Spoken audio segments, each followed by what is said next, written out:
दोस्तों नमस्कार। ममता मिश्रा के यूट्यूब चैनल पे सबका स्वागत है। आइए एक बहुत सुंदर बहुत प्यारा से सुहाग गीत सुनते हैं।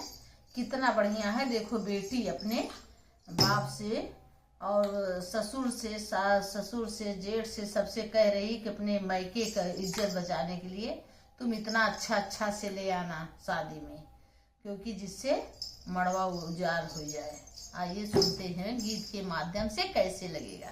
कमेंट करके जरूर बताना कि वीडियो कैसा है।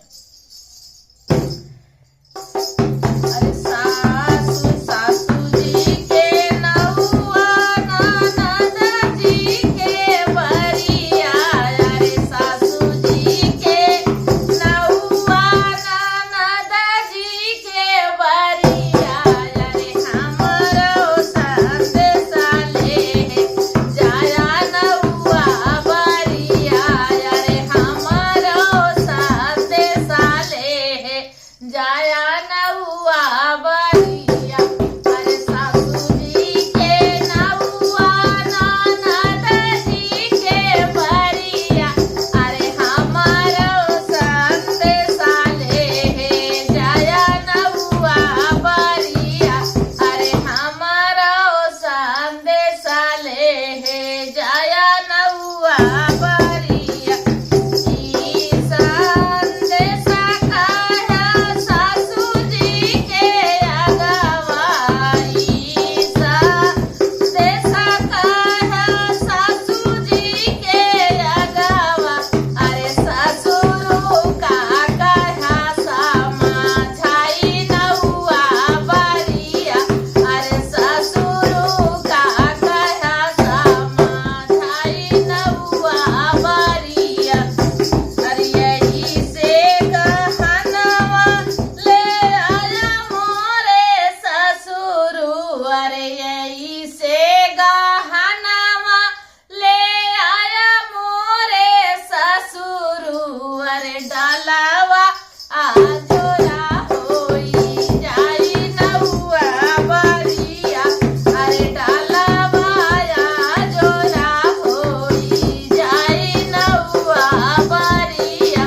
अरे सासू जी के नौआ ननद जी के बरिया, अरे हमारो संदेशा ले जाया नौआ बरिया।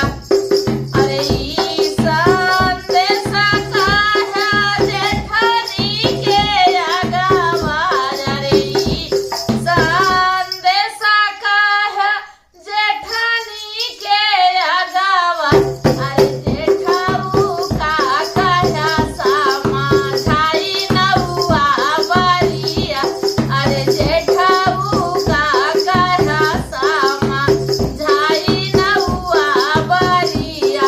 अरे यही से कपड़वा ले आया मोरे जेठाऊ, अरे यही से कपड़वा ले आया मोरे जेठाऊ, अरे डालावा जोरा होई जाई नौआ बरिया, अरे डालावा जोरा होई जाई नौआ बरिया। अरे सासू जी के नौआ ननद जी के बरिया, अरे हमारो संदेशा ले जाया नौआ बरिया, अरे हमारो संदेशा ले जाया नौआ बरिया। ई संदेशा कहा ननद जी के अगवा, अरे ई संदेशा कहा ननद जी के अगवा, अरे स्वामी का कहा समझाई नौआ बरिया, अरे स्वामी का कहा समझाई नौआ बरिया।